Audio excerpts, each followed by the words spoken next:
Welcome back to another episode of the Casey Campbell Podcast. Casey Campbell with you, of course. Pleased to be joined by our Indycar expert, Colin Kulpa, who is here. How's it going? Can't complain. We avoided all the ice here in South Central Indiana. No, most of the country can't say the same. Well, Minnesota just got 2 feet of snow dumped on them. So, Whew.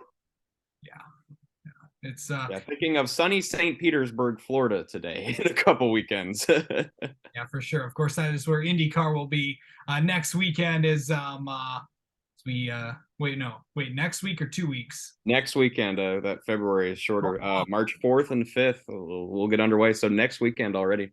Yeah, it's might as well we'll have you on. So we're going to talk about some teams today. We'll save the rest of the teams for next week. So let's get into it. Overall, how excited are you for this season? I'm very excited, and I feel like I say that every season, but genuinely, there's with the largest full-time field in recent IndyCar history, it's shaping up to be a very exciting season with lots of different storylines. If you're rooting for an underdog, if you're rooting for the David and Goliath situation, there's plenty of opportunity for you to join this IndyCar season, and there's stories across the board. So let's what team you want to start with? Let's do alphabetical. So AJ Foyt Enterprises, AJ Foyt Racing. They've got two new drivers, of course. Santino Ferrucci, known to the series, new to AJ Foyt, and Benjamin Peterson, the rookie coming up from Indy Next. If you check out, subtle plug to start, if you want to know more in depth my thoughts on these teams, check out twincheckers.ghost.io or Twin Checkers on the social media apps. I'm including sportsbook odds this year to kind of project the championship and get into the real nitty-gritty stuff for all these teams. But yeah, AJ Foyt, a complete reset from last year with Dalton Kellett and Kyle Kirkwood. They're no longer there. And of course, Tatiana Calderon was there part-time with J.R. Hildebrand. That car is gone entirely this year due to sponsorship issues, which is sad to see. But two new cars at AJ Foyt. Ferrucci. What else can you say about him? He can show up and put a car in the top 10 and piss everyone off while doing it. But he has a talent, and he's the veteran now in this situation at only 24 years old, a veteran leading AJ Foyt into its new era. So it'll be exciting to see if he can build the foundation that kind of pushes AJ Foyt out of that bottom tier of IndyCar in recent years and kind of into that middle scrappy fight. I think an attainable goal this year for AJ Foyt is get both your cars into leadership circle funding. So that's a top 22 finish in the entrance standings out of 27. That means both your cars are beating at least 5 other cars. That sounds easy, but if you're trying to rebuild a team, it can be very difficult. But Ferrucci is going to be the veteran leading the way. And then Benjamin Peterson, he finished 5th last year in what was then Indy Lights, Indy Next this year. Won at Portland, kind of swept the weekend late in the season. So he's carrying a lot of momentum in. And you can't look too much into the tests. It looked like he was really kind of having a steeper learning curve in maybe not top tier equipment, but Peterson, about mid-season, check back in, and then that's where his fire will probably be ignited. Okay. Well, let's talk about the next team down the alphabetical train, and that is Andretti Autosport. Lots of changes there. Lots of changes there, lots of shuffling. The one person that's the same and still has the same talent in what could be one of his last years in IndyCar, Colton Herta. He's leading the way. He has some of the best odds to win the title this year, 8-1. In that 26 car. Won last year at the crazy May Indianapolis Grand Prix that was like wet and then dry and then wet again. Yeah. But I mean, he's just so talented. If Andretti's internal movements with new mechanics and engineers and the supporting cast around him can support him, he can mount a serious championship fight this year. Kyle Kirkwood, as we just mentioned, moved over to the number 27. And again, you can't take too much from testing, but he killed it in testing. He set some really fast laps, and if you add all together the Thermal Club initial full field test and then the Sebring test after the fact, Kyle Kirkwood was 1 and 2 in both those tests, top 2 finishes. So if that is emblematic of improvements Andretti has made, they are a serious threat for the title. And maybe for Indianapolis, we haven't really seen any oval testing yet this season, but it'll be really interesting to see. But Kyle Kirkwood could be someone to watch if you're trying to make some money, or you want to root for someone to kind of finally overcome their odds.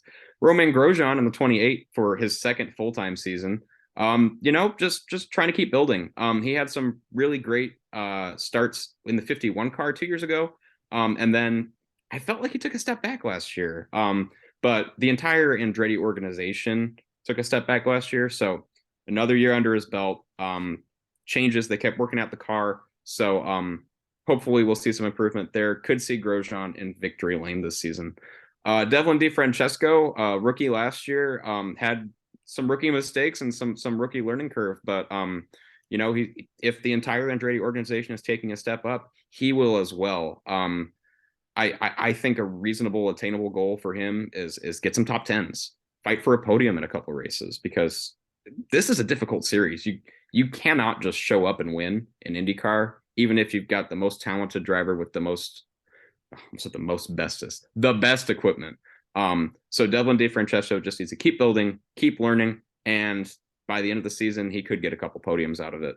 And we've got Marco as well. Marco doing the Indy 500. Andretti magic or anti-magic, I guess. I don't know, but we'll see. Yeah. All right. Let's talk about the another team that could be on the rise and could contend for the championship. Of course, it's Arrow McLaren. Yes, the SP is gone, but Sam Schmidt is still around, of course, and Peterson. But Arrow McLaren added Alexander Rossi this offseason. That's, I think, my favorite offseason move that anyone has made. And this was done before all the chaos, which we'll get to Ganassi and Alex Palou later. They settled Alexander Rossi well early last season, comparatively. He's bringing a wealth of experience, a runner-up finish in the championship a couple years ago, and of course that famous 2016 Indy 500 victory, which, let's talk about that victory, because Alexander Rossi is an interesting case study. He won that with a top 10 car, not a top 5 car, great fuel mileage, and just brought it across the line. Though some people will call those flukes, I think it was emblematic of his talent. He knows how to drive a race car, and he knows exactly what to get out of it. B, he's backed up those drives multiple times fighting at the front of Indianapolis. 2019, a runner-up finish. He almost did it on pure pace that year. Just couldn't beat Simon Pagenaud. But Alexander Rossi is good. And like I said, the entire Andretti organization took a step back the last couple of years. He still won last year at the July Indianapolis road course race. That might have been the one track Andretti had locked down last season. But he moves over to McLaren, who had a higher floor last year, joining Pato O'Ward, second in the Indy 500 last year, and a 7th place finish, I believe, in the championship. Definitely a top tier. Joining Felix Rosenqvist, who is retained despite all the contract dramas. He will be back next year. Those three can fight every weekend if McLaren is there to help them. Pato O'Ward's championship kind of fell apart with mechanical and electrical gremlins and stuff that you really just can't have down the stretch. Felix Rosenqvist been a nice second-tier driver supporting Pato there. I'm interested to see how the team gels. Who's the one driver? Is it Pato? Is it Alex? Is it both of them? Because then that gets messy. Is Felix annoyed by this? So if there's a chemistry struggle this year, it could be there, if not at Ganassi, which we'll get to in a second.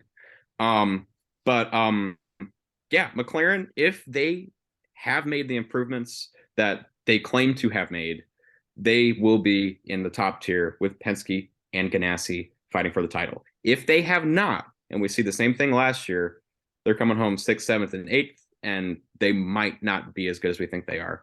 And of course, Tony Kanaan is joining the team for the Indy 500, which, he could win it in his final IndyCar race. Yeah, for allegedly. Sure. Yeah, he'll be back. It's like Tom Brady. You can only have one big retirement speech. We'll see how that goes. Okay, so who's next? Chip Ganassi Racing. So I think we'll start from the bottom and then get to the most explanation and my most intriguing thing in this team. 4 cars this year. So far, it's only 4 cars. No Indy 500 only. The 11 car, formerly the number 48, as I put it in my preview, Jimmy Johnson has achieved his childhood dream of running in the Indy 500 and IndyCar, and he's back to NASCAR. So that 48 car is now the number 11. Marcus Armstrong will run that on road and street courses. He was very fast, fastest of the rookies in testing. And he could pull off a victory if all the cards fall his way. Takuma Sato will drive this thing on ovals. He won the 500 in 2020. And he's still got speed, even though he's getting up there in age, maybe not his peak. He can still show up and put that car up front on ovals. The number 8 of Marcus Ericsson, stability is the key for Marcus Ericsson. If he continues on this trajectory, he can win a championship this year. He might be able to even beat Scott Dixon. I note in my preview from June 2021 to June 2022, Marcus Ericsson scored the most points of anyone in the IndyCar series. Unfortunately, that's not where the season starts and ends, but he was very fast in that time, including an Indianapolis 500 win, and a win at Nashville, and he was just really good. Down the stretch, it just didn't come together for him. If he would have been able to keep it up there with Will Power and Joseph Newgarden, he could have fought with that top 3 and maybe even fended off his teammate Dixon. So if he can keep that high level consistency late through the season and start this season right, he's a real championship threat. Scott Dixon, he's still in the number 9 car and he's still fast. There's not much more you can say about him. He's a threat looking for that 7th championship, kind of the special number motorsports if you can get to 7 championships. And then there's Alex Palou, who is still with Ganassi. Yeah, I'm not going to get in trouble recounting his legal battles, but basically, we already did that in another episode. He is still with Ganassi this year. He will have full access to the team data, which is something he didn't have last year. And let's be real, his exclusive negotiating period with Ganassi is over on September 1st of this year. On that day, I expect an official finalized announcement that he's joining McLaren next year in some way, shape, or form. He's already having his F1 tests with them as kind of like the peace offering, and this feels like it should be more toxic than it is to me. I think he admirably finished last year, and his managers might be more to blame than he is, honestly. But he won the last race of the season, not having full access to Ganassi team data. And that was like the first time he and Chip had spoken publicly since all it went down.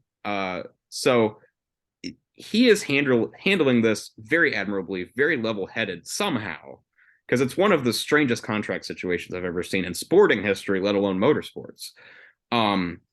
So if he can keep those drives together, his team rallying around him, saying, we got one more chance to win a title with Ganassi here with the number 10 car, he could have a good year. If people are fed up with him under the scenes or behind the scenes at Ganassi, which I'm not getting the sense is truly the case, maybe apart from Chip and like high level management, anyone wearing the number 10 shirt, that could get messy. There are just some situations that don't go well. Think of Grosjean and Rossi last season. They just didn't really get along down the stretch, and Rossi was already on the way out. You could see something similar here with Palou, although, thinking of how he handled it last season, I can't even predict that. But it's something I'm going to flag. If something goes toxic this year on any team, it's going to be Palou working with Ganassi. Okay. I forgot. Do we have any other teams do we have to cover in this episode, or are we going to save them all for the next one? We've got one more today, Dale Coyne Racing. Okay. David Malukas in his sophomore campaign. The youngest team in IndyCar history? The youngest team. They're so young. David Malukas in his second year is the veteran stalwart leading the team into the future, which is incredible. And you know what? He got better and better each year, so he might not be a bad choice. And then Stingray Robb in the number 51. Best name in sports. First of all, Stingray Robb. Will Power and Stingray Robb are two of the best names in sports. We've got him here in IndyCar. Stingray Robb was second last year in Indy Next. We'll see if he can get up to speed, because it was kind of a last minute thing. He was one of the last full-time entries announced for this year, because there was, I believe, discussion that Sato could run the 51, maybe if he found the right funding, and then maybe he was going to run a third car on ovals for Dale Coyne, or it was a 51 car. But once it all got settled, Stingray Robb's in that seat. So Malukas and Stingray Robb, you know, Dale Coyne can punch at a heavy weight sometimes, and every now and then they pop off really hard at Indianapolis. So if this is one of those years, David and Lucas could be at the front at the 500. All right. And that could be an interesting this could be an interesting way to go out there. I mean, those watch out for those coin cars because they're going to be strong. All right. Absolutely. Okay, so this is part one. Part two will come next week, I think. Yes. Who are we going to look for in part two? So Dreyer and Reinbold, we're going to include them because they are solid at Indianapolis, and they have a rumored part-time campaign that keeps popping up. So we'll cover them. Ed Carpenter Racing, Juncos with an expanded second full-time car, which I'm very excited about. Myers Shank Racing, Ray Hall, and Team Penske. Yeah, that's a lot of jam-packed stuff in there. Well, maybe also talk about what to expect for both Honda and Chevrolet this year too. So yes, we'll talk about that. Yeah, that will be exciting to see what the power units look like, and then we'll also preview the overall season, and we'll even pick. And then I'll make Colin ask. Let's see. No, I'll ask Colin who his early Indy 500 pick is, who he thinks the champion will be, and some other bold predictions for the season. So absolutely. All right. This is part one. Part two comes next week. Thanks, Colin. We'll have you on again sometime.